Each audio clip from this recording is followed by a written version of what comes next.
Hi, I'm Lex Nepomuceno with the Washington Hospitality Association. We are joined today by the Washington Wine Commission, and I would like to hand it off to David Flaherty, who is the Marketing Director for the Washington Wine Commission, who'll take it from here. All right, thanks, Lex. Good morning, everyone. Thank you for having us here today. My name is David Flaherty, and I'm the Marketing Director here at Washington Wine. On behalf of the 7 people from the team that is on the call today, we wanted to express our solidarity with all that you're going through right now. We know that the challenges are immense, and we salute your resiliency, your creativity, and your adaptability. I think those are traits that we're all needing to harness right now. I have a personal soft spot for restaurants. In particular, I spent 20 years working in restaurants myself, starting at age 15 when I washed dishes at a French restaurant, when I walked in each night to be greeted by a pile of sheet pans with burnt pastry crusts on them, piled about 5 feet high, and I couldn't leave until they were done, which still haunts my dreams, to when I moved to Seattle 6 years ago after working for a restaurant group in New York City as a manager, where we ran a fine dining operation as well as 5 wine bars. So our goal here today is really one of coming together as a community to share some of our experiences as to how we've been dealing with our responses to COVID-19, as well as looking at this as an opportunity to better engage with the WHA, the restaurants and the hotels and all of you around the state. And if there's one thing that we've learned over the last 6 months, it's that we're all connected as industries. So the Washington wine industry, we cannot function without the support of all of you. And for that support, we are so grateful. So let's get started. Some quick rules of the road and a little bit of lay of the land. I'll be moderating today, and 6 of us will be presenting. Steve will be giving a quick overview of the Wine Commission and our mission. Chris, Mackenzie, and Brett will be discussing some of our marketing efforts that have begun post-COVID, particularly one that you can all engage with, the Drink for WA, Eat for WA, Play for WA, and Stay for WA campaign. Avril and I will be discussing our programming with trade and media and how we've adapted to the new virtual environment. Lastly, we're here to learn from you. So we've set a little bit of time to throw the mic to you guys and have some fun dialogue. We really want this to be a conversation. So throughout, please think of questions. Please think of ways that we can interact today and really learn from each other. So we have a lot of time to stop throughout for questions, and we'd love for this to be an active learning session. Heather Bradshaw, our communications director, will be monitoring the chat box. So please feel free to enter your questions there, and we will address as we go. So that being said, I'd like to introduce our president, Steve Warner, to tell you a bit about who we are, what we do, and how our wineries have been adjusting to the current reality. Oh, thank you, David. That was a great opening. I have to say that it's a pleasure and a long time coming that we've had the opportunity to actually speak together. Unfortunately, it took COVID for us to slow down a little bit and really appreciate each other to the point. But I just want to give a real high-level overview of what the commission is, what we do, and then what we normally do, and then what we've been doing kind of post-COVID, and then we'll get into some specific examples, as David said. We represent every licensed winery and grower in the state. So roughly we're about 1,000 licensed wineries and about 400 farmers or growers that are primarily growing grapes in Eastern Washington. Our mission at the commission is to raise awareness and demand of Washington wine. That's the primary one. We primarily target an audience that is local and national trade and media influencers. So we really focus on the influencers that can help us, again, achieve our mission of raising awareness and demand of Washington wines. In a normal year, pre-COVID, we conduct roughly about 65 programs a year, including events across the country. Including inbound trade and media tours. We found that the face-to-face relationship building is the cornerstone to what we do. If we can get in front of influential trade or influential media and bring them out to wine country, that's our biggest win. If we can introduce them to Washington wine in Washington wine country, that's our biggest win. Another way we do it is we take Washington wine to them, whether it be in Texas, Florida, or California. So we always make sure that we do everything we can to engage with these influencers, to build a relationship with them, to introduce Washington wine to them. So that would be a normal year, but a COVID year, obviously we weren't able to engage influencers in our traditional way. We had to adapt our programming significantly, and we went from that face-to-face relationship building, bringing people into the state, going to them, to online and digital. Our wineries had to adapt as well, and continue to do so on almost daily basis.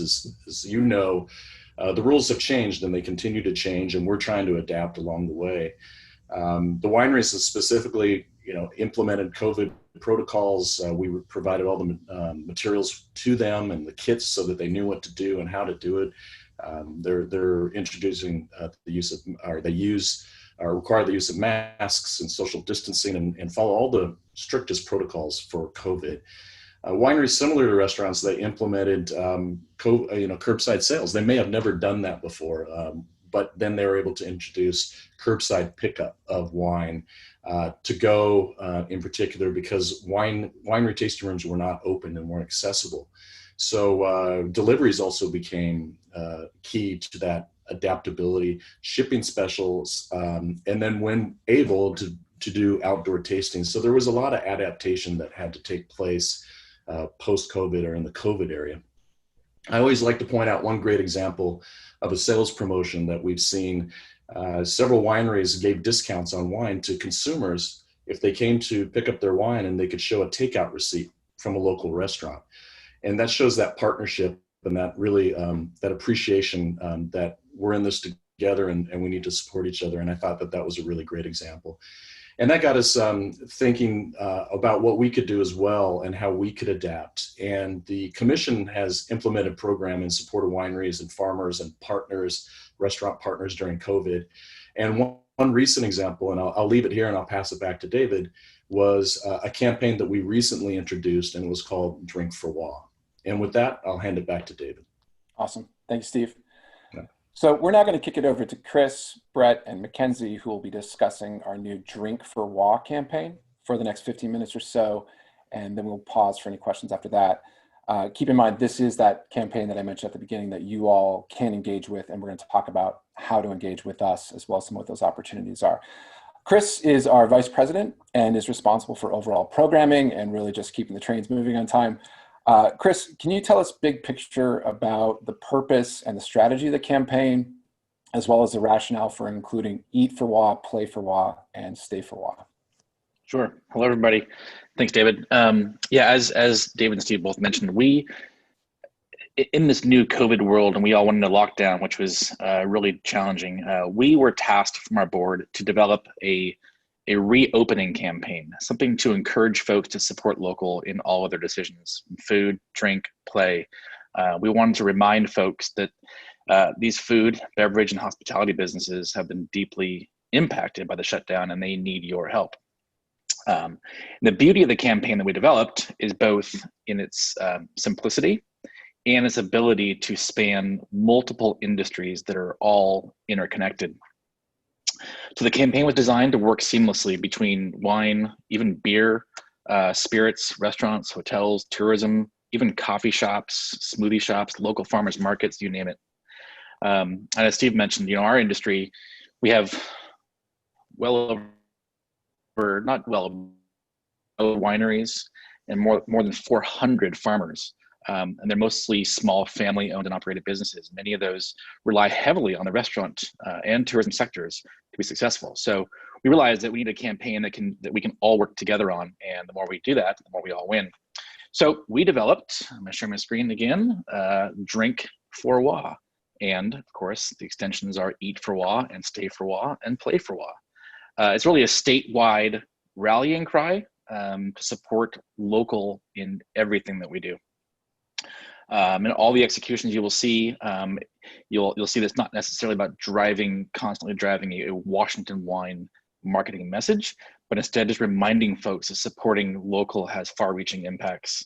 And we understand that wine plays a part whenever people choose to eat local, stay local, and they play local. So we just want to be local. And the best part, as our agency says, that everybody is highly qualified to do what we're asking them to do, which is simply eat, drink, stay, and play for Washington. So here's what it looks like in the most simple execution. You'll see more examples as I hand this over to Mackenzie to kind of walk us through the actual execution of the campaign. So Mackenzie, I'll introduce you, and you can walk us through the next couple slides here. I'm actually going to kick it over to Brett. Brett, I apologize. I was out of order there. We're calling an audible. That's right. Thank you, Chris. Great overview. Why I wanted to hand it to Brett. Brett handles digital strategy and social media for us, which has really become a crucial role and outlet for our work right now. So wanted to go to Brett. Brett, can you tell us a bit about how we've managed to somehow shape all the manic zaniness of all these online efforts that we've been throwing out there into something that is cohesive, effective, and is really allowing us to support the local restaurant industry? Yeah, absolutely. And thank you all for being here. Thank you guys for inviting us in. In short, David, the answer to your question is just a lot of decaf coffee. So I'm here just to give a little bit of context for how we got to Drink for WA, because Drink for WA, we launched that on June 24th. So how did we get there? What have we been doing since COVID hit? A lot of pictures here because there are a lot of changes. Everyone knows the buzzword pivot has been overused this year, but if you look on the top row first, the top left picture, on March 1st, we were planning to launch a new campaign in March that was called 31 Things You Might Not Know About Washington Wine. Everything was centered around Taste Washington, our pinnacle event in March, which also celebrates Washington Wine Month in March. But that middle picture in the top, Taste Washington, was on March 5th, and that was us having to announce the cancellation of Taste Washington. So obviously that sent all of our digital strategy into quite the scatter. The top right picture, that's just one very small snippet of what we did, but it was a 7-day campaign that showcased 71 wineries who were supposed to be at Taste Washington, and it told their story. So we asked all of our wineries who were coming to Taste Washington, what would you have said when you were there? What story were you excited to tell somebody as you were pouring them a glass of wine? Again, our whole point was to try to figure out ways to use the internet, to use our social media platform, to connect our wineries and their stories to the consumers who were eager to get to know them. That was on that campaign. The 7-day showcase went until March 21st. March 22nd is when the stay-at-home order was issued in Washington State. And so we set out to be, our next thought was, what do we do now in this new normal of the stay-at-home order where so much has changed so quickly? March 23rd, the bottom left graphic there, Sip Local, we launched a new digital movement. It was called Sip Local. It's the first time in a very long time for me that an idea that we've come up with literally didn't exist on the internet. There wasn't a single hashtag. All the handles were wide open. So we launched this movement called Sip Local, which in short was showcasing what Washington wineries were doing to support their local communities with the goal of encouraging people to support whatever local means to you. And the whole reason we launched Sip Local is because, especially in a time like COVID, and even more so now, all these situations are bigger than one person, one industry, one state, country, etc. So this was a community-based movement. There were 3 tiers to Sip Local. We had a letter writing movement where people wrote a message in a wine bottle. So what was keeping them going, what was helping them out. And we had over 150 letters within the first 2 weeks submitted that we were able to share. Another one was Wine Zones, which was handled mostly by our international team, which took our conversations global. So we had Dr. Jamie Good in the UK hosting a conversation with another wine expert from around the world, which is why we called it Wine Zones, because different time zones. And the conversations always they always ended where this movement began, which was Washington State. So we always had a Washington winemaker there. And the third element to Sip Local, which is one that we'll talk about later, is called State Night. And that is one that helps bridge the wine and food industries in Washington State. So we basically, for those 3 months, we were shifting from our normal operations to more community-based, locally based, supportive cause to action and community action based movements. So a lot of what we had started in those 3 months led to what you're going to see has become Drink, Eat, Stay, and Play for WA. So I think we can go to the next page or next slide. So I just wanted to give a little bit of insight now. So now we're speeding up to June 24th of what does launching actually look like. So for the first 2 weeks when we launched Drink for WA, Eat for WA, Stay for WA, Play for WA, we did it in both direct and indirect ways. We wanted people to feel like it was an opportunity for them to engage with and actually a thing that they could participate in versus something that was being forced or something that was overly branded, because the whole idea is that this is the simplest way you can support somebody else. Order takeout, sip a glass of local wine. Just do whatever you can to help those people around you and support whatever local means to you. So if we go to the next slide, Chris.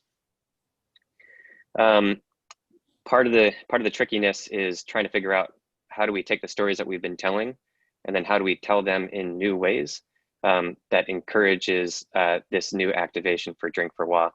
So we, over 2 years with this program, developed 7 sentences that are 7 different stories that we try to tell on a weekly basis.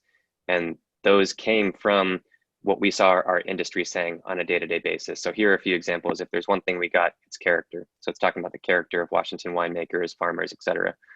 We're sustainable by nature. It talks about the climate.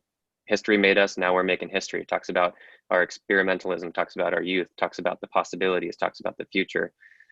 Nobody tastes like us because nobody looks like us, everything that's uniquely Washington. So we took these stories and then we tried to turn them into something that was more consumer facing and something that was more accessible to everybody who was in need of trying to take the difficult situations around them and turning that into a meaningful act of support. So where we talked about characters, now they're our best supporting actors.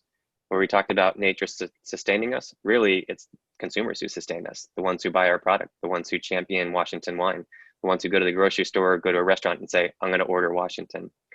And also just, let's see, sort of that togetherness element, that third one there about we'll get through this the same way we got here, one sip at a time. And of course, WA wine is meant to be shared.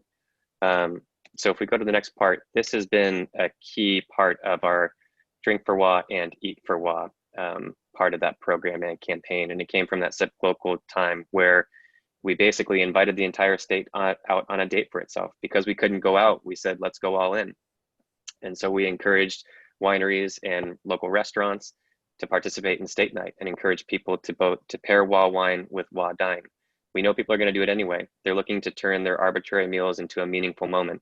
And also it's at a time when the people that have served them for so long are in need of support. So we did our second state night in September, just at the last weekend of August. And we partnered with Solare, Eduardo Jordan at Solare, and we gave away 10 dinner for twos.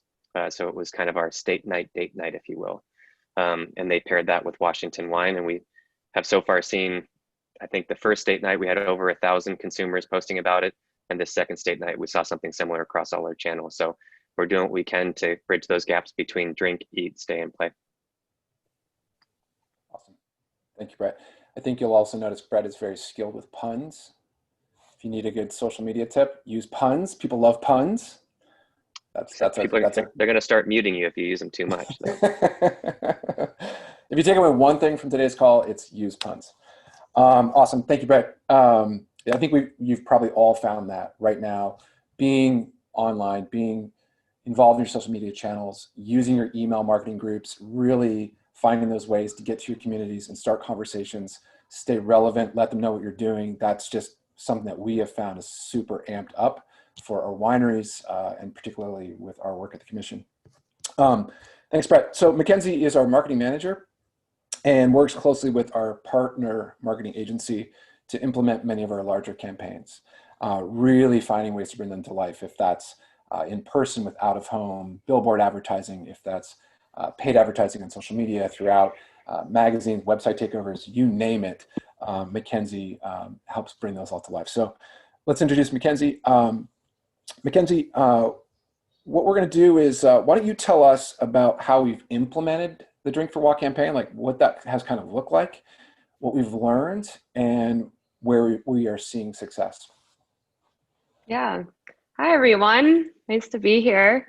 As you all know, advertising has changed dramatically since COVID-19 has affected us all. So instead of people sitting in cars on highways, they are now sitting at home and working from home and finding new ways to digest advertising. So we've seen a huge decrease in out of home. That includes billboards, anything that you see outside of your home, essentially. Radio, we've seen a huge decrease in audiences. And so we're refocusing all of our budget into things that people are digesting, like TV and podcasts. YouTube has seen a huge advertising increase. Of course, social, anything on social has seen a huge increase as well.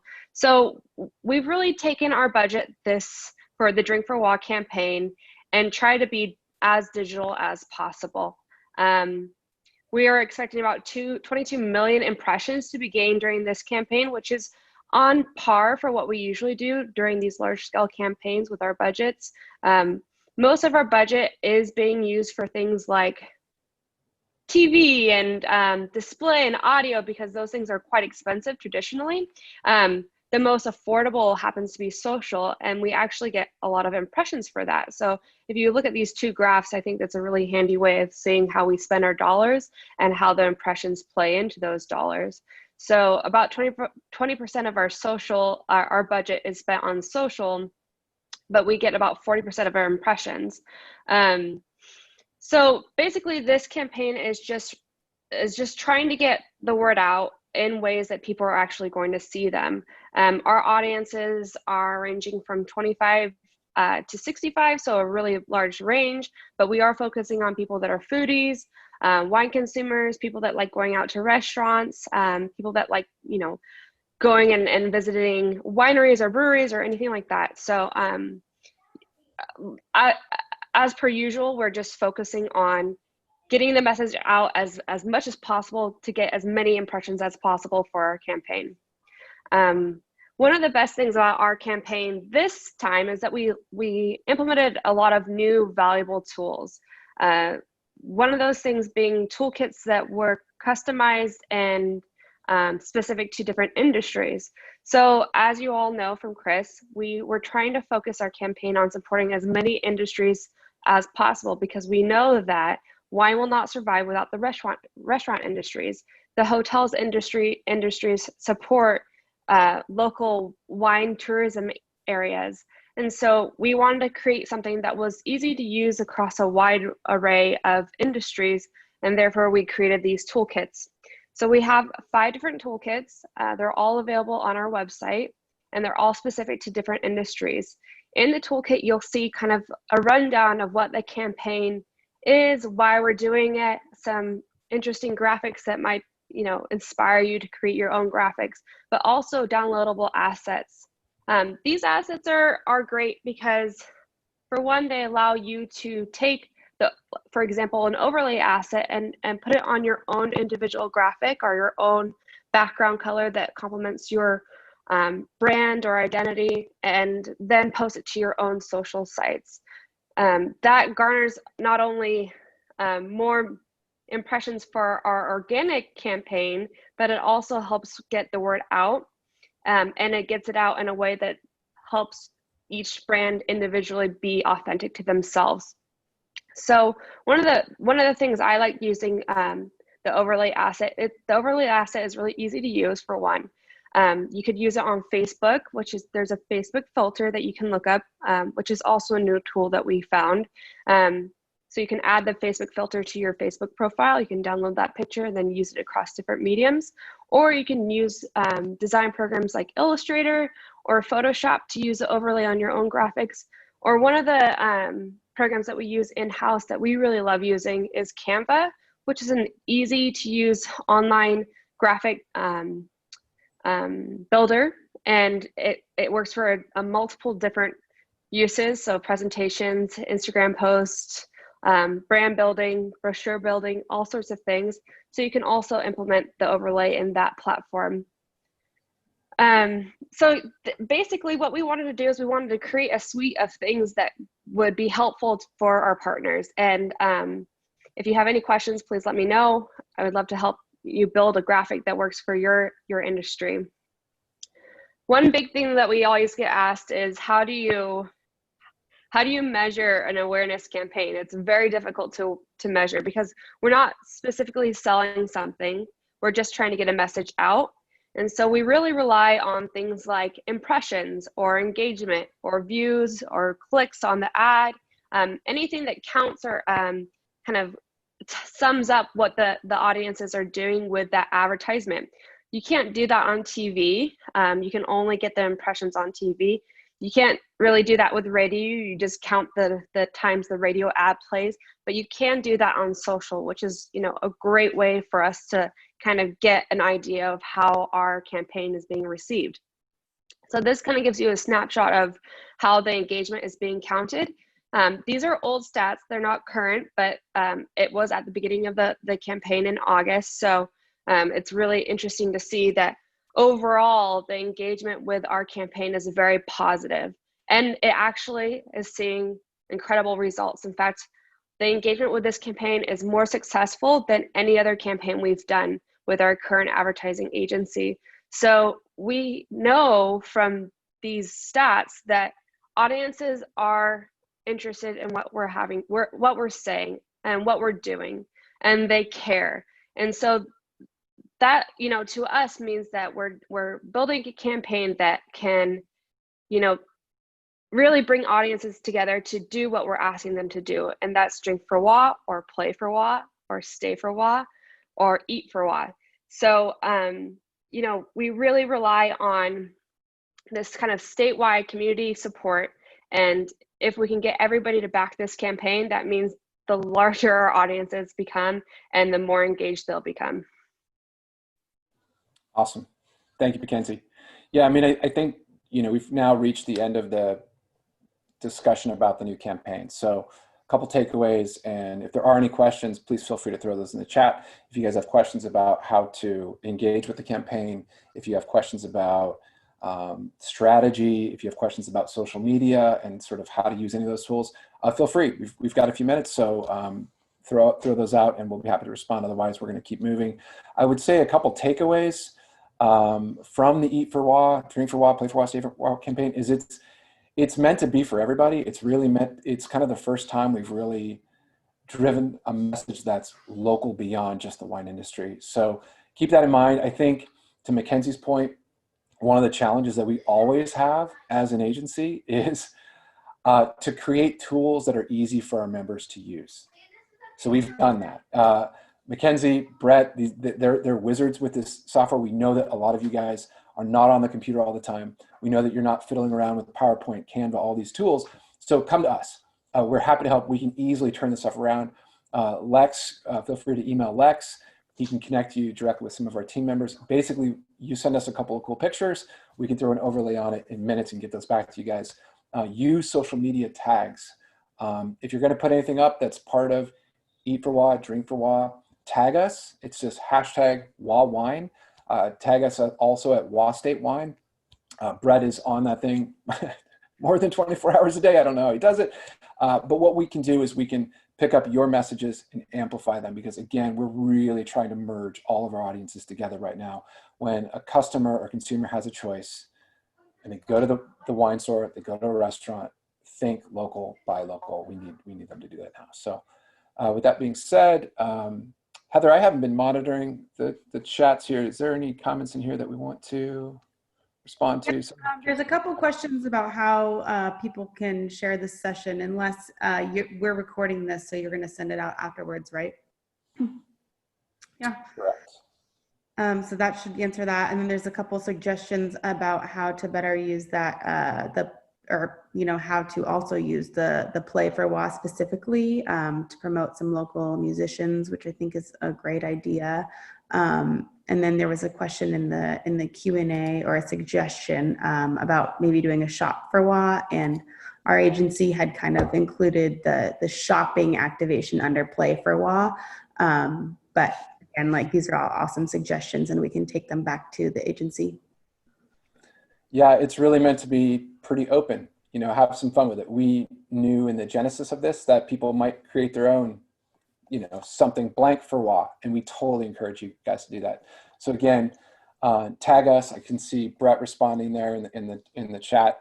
If you're not following us on Instagram, Facebook, WA State Wine, do, because we have a really robust, really active community that is all around the state. And obviously, if they like wine, they like great food, they like to travel, they like to experience Washington. So come join us socially. At least let's connect there after this. Pray for Wally. I just saw the chat. Steve Shively says, pray for Wally. I like that, Steve. I think we underlined that. If there's not any other questions, I think we're going to jump to the next section. Okay.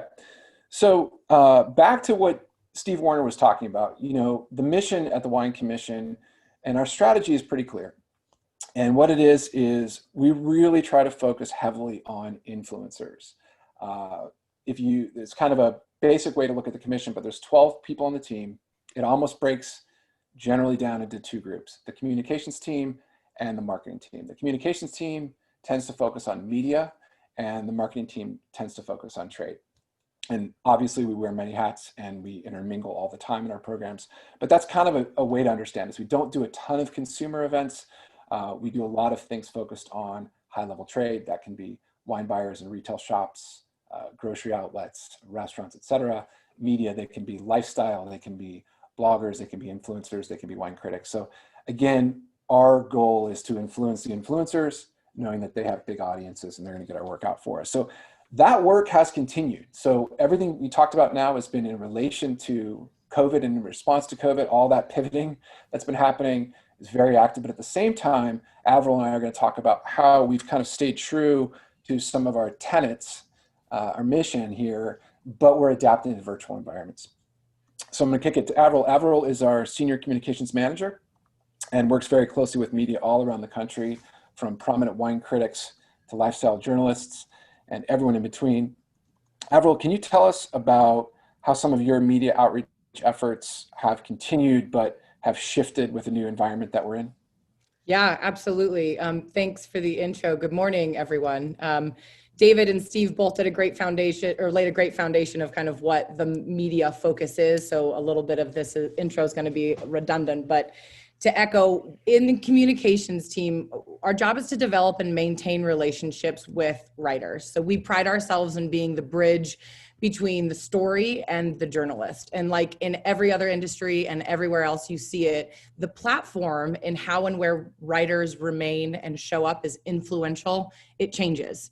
It evolves. So writers expand their reach, they broaden their audience. So it leaves us mingling and hanging with not just wine writers and wine critics, like David mentioned, but our focus is wine writers, it's food writers, it's travel and lifestyle, it's social media influencers. So the umbrella under which all of our focused audience is really rich and diverse. So with that, we get to do a lot of fun, experiential, hands-on itinerary building with them.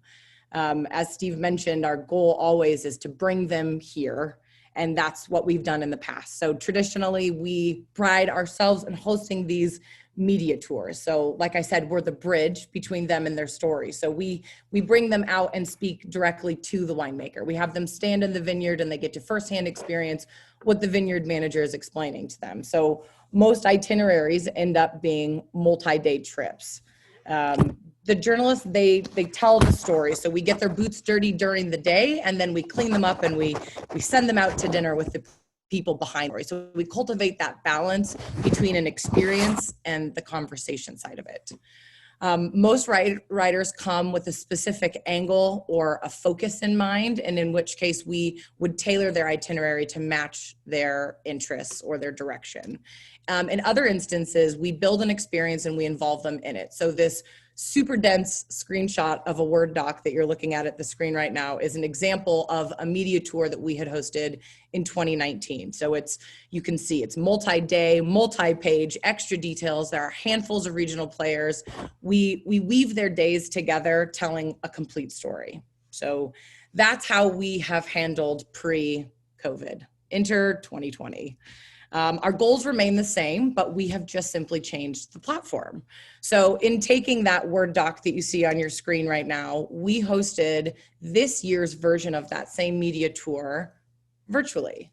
So the pictures on your right, all those tiny screen squares of lots of faces, was this year's version of that same 5-day media tour. So we, instead of bringing them out to Washington, we brought Washington regions to them.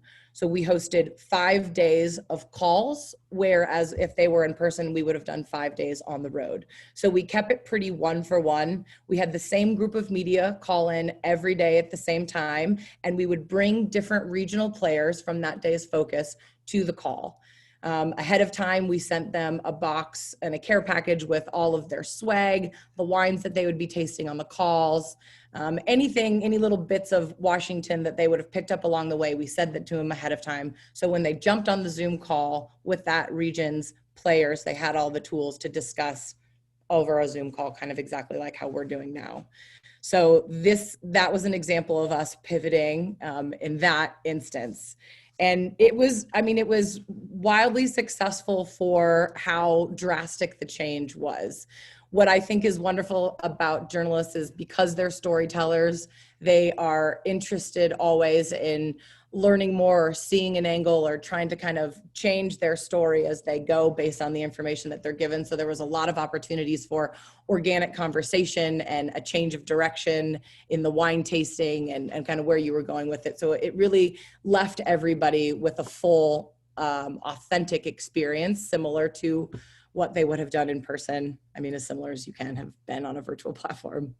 The next bit about what we are going to tackle on a virtual platform is the conversation side of things. So the media tour focused on an experience and connecting them with the people behind the stories in those regions. And the other bit that we focus on is developing conversations with the people behind the product in a conversational piece. So pre-COVID, we would have gone into different markets and hosted a winemaker dinner in which we invite a winemaker and then we host a meal and have it be a little bit more of an intimate conversation. So starting at the end of this month, we're gonna try our go at doing a virtual winemaker dinner series. So we're bringing local cuisine together with Washington wine. We will start by doing this like we would have done in person by entering into different markets and reconnecting with relationships that we've already established in those specific markets. They have a good foundation laid of Washington wine already. So this is a fun opportunity for us to play with the format and the conversation. So bringing their favorite local divey, greasy drive-in burger and pairing it with a Washington winemaker and his 2 favorite red wines that go well with red meat. So we are going to launch that right locally here in Seattle. We will host one in Austin, Texas, and one in the Bay Area. So more to come there. But I guess in answer to your question 20 minutes ago, David, how we have changed is we are trying to do the same format and hosting it on just a different platform. Yeah, I think that's right. I mean, I think that what's really been interesting for us, and I think it's really been interesting for our wineries and our winemakers, is that you can actually use these tools to really connect with people. We have winemakers that are doing virtual happy hours every Tuesday. We have winemakers that are being connected with trade around the country, and they're doing winemaker dinners. They're literally doing winemaker dinners where the guests will go to the restaurant, they'll pick up the wine, they'll pick up the food, they'll bring it home, they'll get in the comfort of their own living room, and they'll have an experience together. And we're finding that's across the board. There's people doing events, there's people doing meetings with their distributors. I'm hearing from wineries and winemakers that, maybe in the future, we don't have to travel all the time. I don't have to be on the road 300 days a year visiting all these markets and doing ride-alongs where we sit in the car with the sales guy and we go to 4 accounts in 8 hours.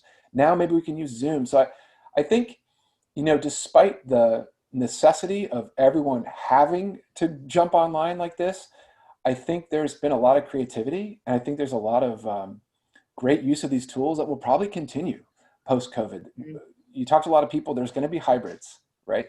There are some of these platforms and some of these uses of the platforms that will probably continue. And I think we're really at the Commission trying to lead the way in getting better at them. How do you plan them? How do you organize them so they feel seamless and you take an hour of someone's time, not 3 hours, and maybe that's appreciated. So thank you, Avril. That same thing, unless you wanted to add anything to that. Oh, no, that was perfect. Yeah, so wanted to talk now about one of the efforts we're doing on the trade side. We created a digital conversation series called Somlight. And what that is for us, these long-term connections with the trade are so important to us to always be nurturing. I don't know if I said the stat earlier, but I'm going to say it again because it really drives home a lot of our work. 80% of wine is sold on recommendation. You're at a restaurant, a waiter, a server, even a busboy or a sommelier recommends a wine to you. People are like, oh, awesome. You go in a wine shop, the steward recommends it to you, the grocery store. So we are always trying to get in front of those people because that's how we can really help spread awareness of Washington. So for us, those trade, they can be wine buyers, educators, influencers, restaurants, retail shops, wine certification programs, etc. So working with Brett and the rest of the team, talking about how do we reach some of our trade community at this time, and especially when so many of them are out of work, they're struggling. How do we extend a hand? How do we help them out? How do we connect with them? So we created this conversation series called Somlight. And basically what it is we're really trying to disrupt the perception of Soms that they're somehow elitist, that they're somehow, make wine a complicated study for people, when in reality, especially those in the restaurant people and on this call and those that work in your restaurants, especially on the beverage side, you know that they're some of the most passionate, hardest working people in the business. So we're really trying to push back on that and show that sommeliers are not sort of what a lot of people have the impression that they are. In fact, they're complicated and they're funny and they're goofy. And right now they're vulnerable and they're wanting to share and connect. So it's kind of an amazing time to start a project like this. So what it is we film a conversation on Zoom, lasts about an hour, and then we cut that interview into 3 content streams. Really trying to get to everyone that has different attention spans. So there's a 1-minute social media teaser that we put up on a Tuesday. And then on Thursday, we put up a 10 to 15 minute edited video of that interview and conversation. And then the whole interview goes out for an audio podcast. It's a little bit talking shop. It's a little bit getting to know them and their path through the career, but we also are there to have some fun and really kind of throw them off their game.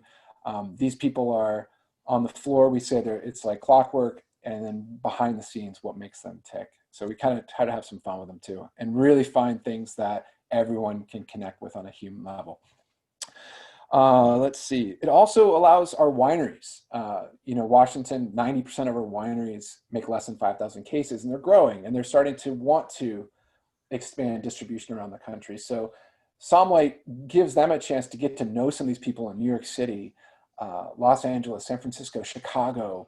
These are the highest level trade that are out there that really know these markets. So it's kind of a really cool way for our wineries to get a window onto what these people's lives are like, how they think, how they see the wine industry.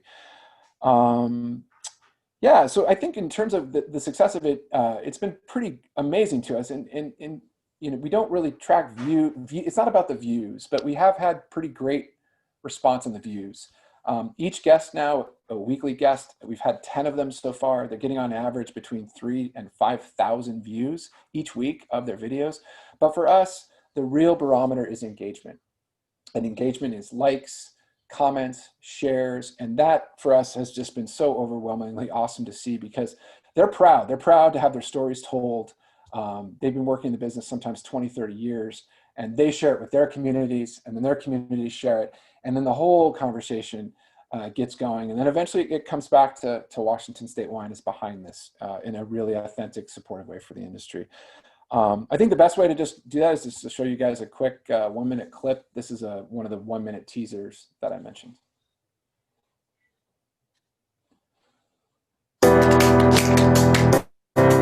Okay, everyone.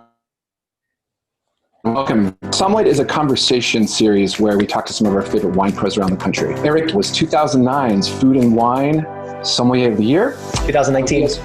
2019. A som is just somebody who's really geeky about a certain topic. A sommelier is a matchmaker. You're wine yenta. You're going to take your piece of paper and you're going to make me a hat while giving me a masterclass on Beaujolais. You have 30 seconds, go. 30, I'm a matchmaker. If you don't want eggnog in the summer, I don't want to sell you anything. But if you were going to consider eggnog in the question. there we have it. We've done a lot of talking today, a lot of sharing and telling you about how we've been seeing things. And, we'd love to hear from you guys. So, how can we work together? Obviously, we want to hear about that. So we'd love to open it up for some discussion. We've got about 15 minutes to go. So basically, we kind of want to throw the question out to you all.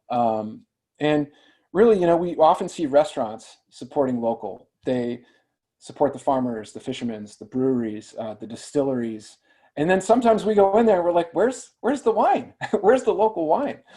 We have huge supporters for sure, but there is seems to be sometimes a hesitation on behalf of restaurants to really go all in on supporting the local wine industry.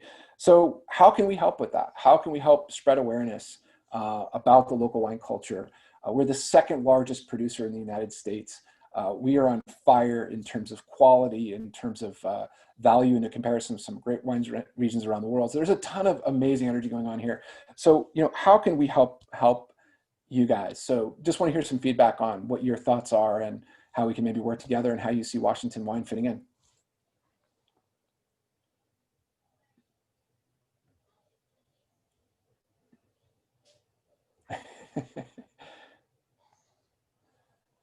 That chat box is getting rushed. Well, we can do this. I know that it's an odd format sometimes to communicate. So we'll give it a couple minutes. We'll continue to hang on here. If not, we want to carry the discussion offline. Every single person on this team, when we get right back to it, we can come into your restaurants. We'd love to meet with your staff. We don't sell wine. We are here just to educate. So if that's bringing winemakers to you guys, if that's working with us now to do virtual winemaker dinners, if it's coming in the future, if it's pictures, videos, PowerPoints on the region, that's what we have. I tell everybody, never Google anything about Washington Wine. Just come to us because we probably have it, and it probably looks a whole lot better than some of the stuff you're just going to find on the web. So again, I'm just going to talk for one more minute here. Watch the chat box. You can connect through any of us via Lex. And again, thank you guys again. We know it's a crazy time. We hope you're all staying hopeful and really just trying to drive it as best we can. We're all in this together. So on that note, thank you again. Stay happy, stay healthy. I'm going to hand it back over to Lex. It looks like we actually do have a few questions that kind of came in towards the end here. Do any of the winemakers come to any restaurants to do an introduction of the wineries? Yeah, absolutely.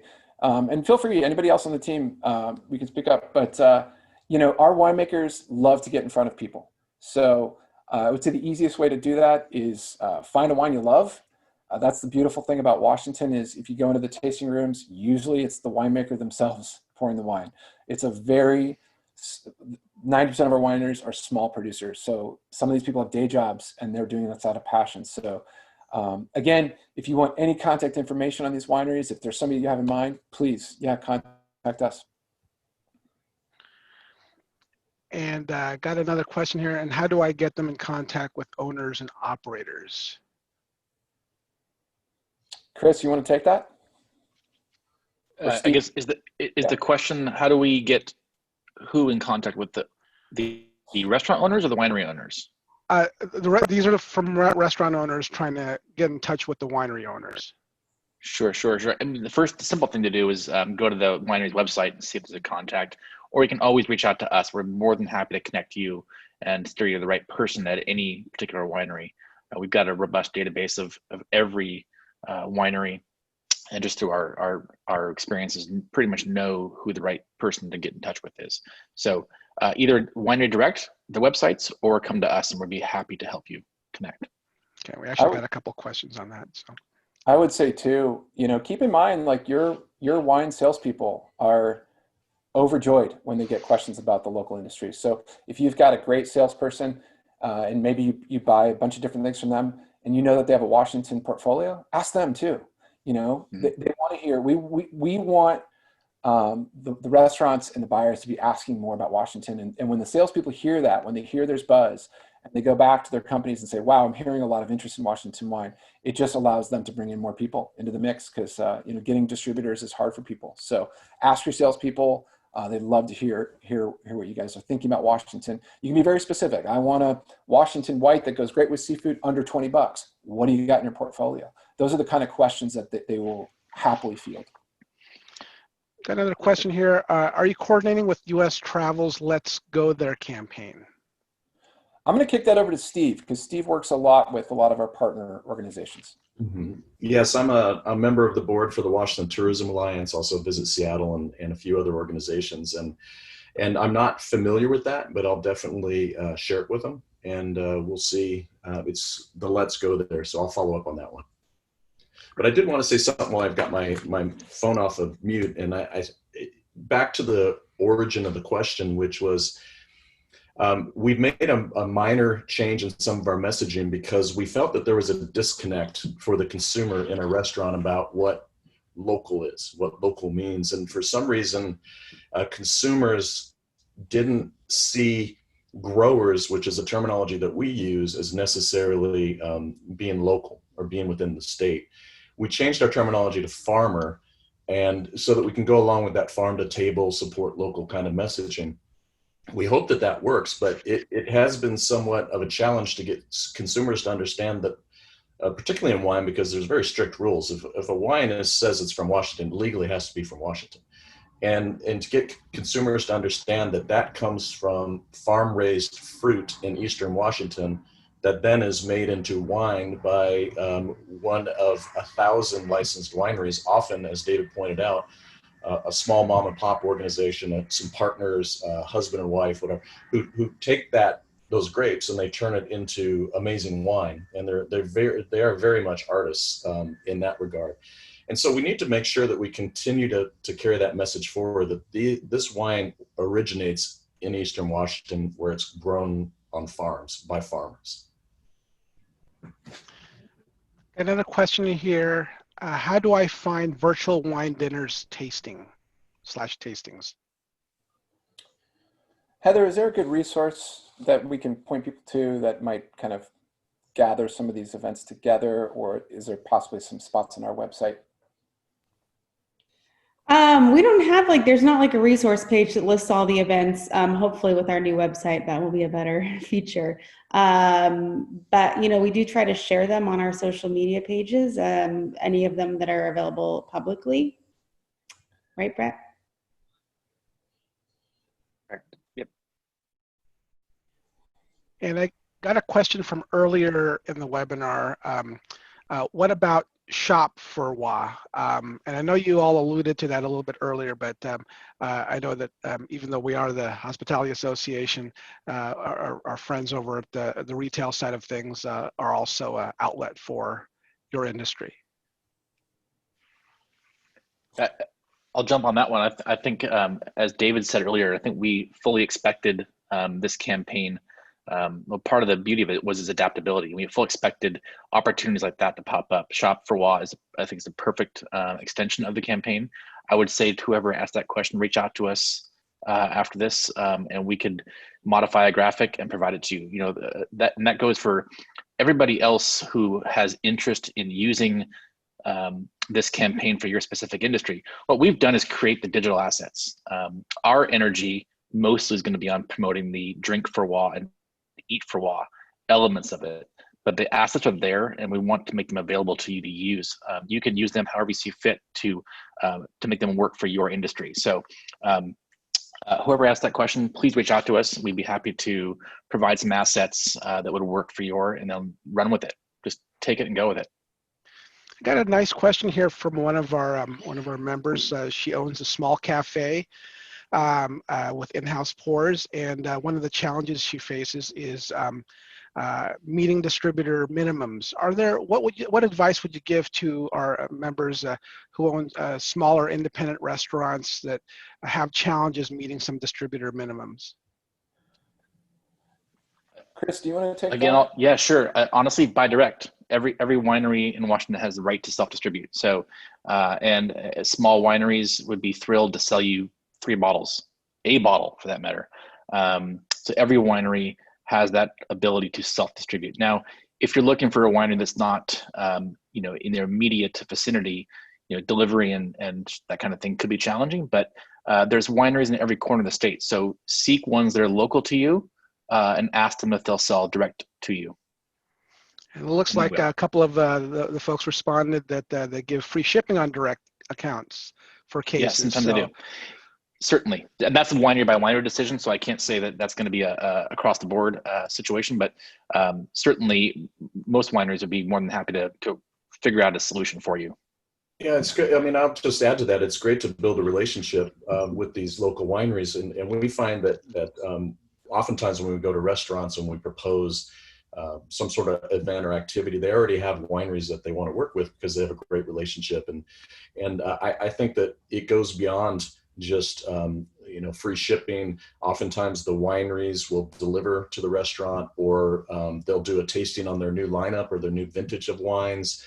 They may even propose doing a winemaker dinner. I mean, assuming we go back. So just going direct is always the best option for both. I mean, the winery, and also I think from the customer service perspective as a restaurant account. Yeah, the staff can then get to know the winemaker, the winery owner.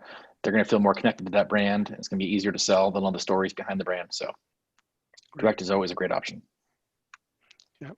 I think those are all the questions that we have.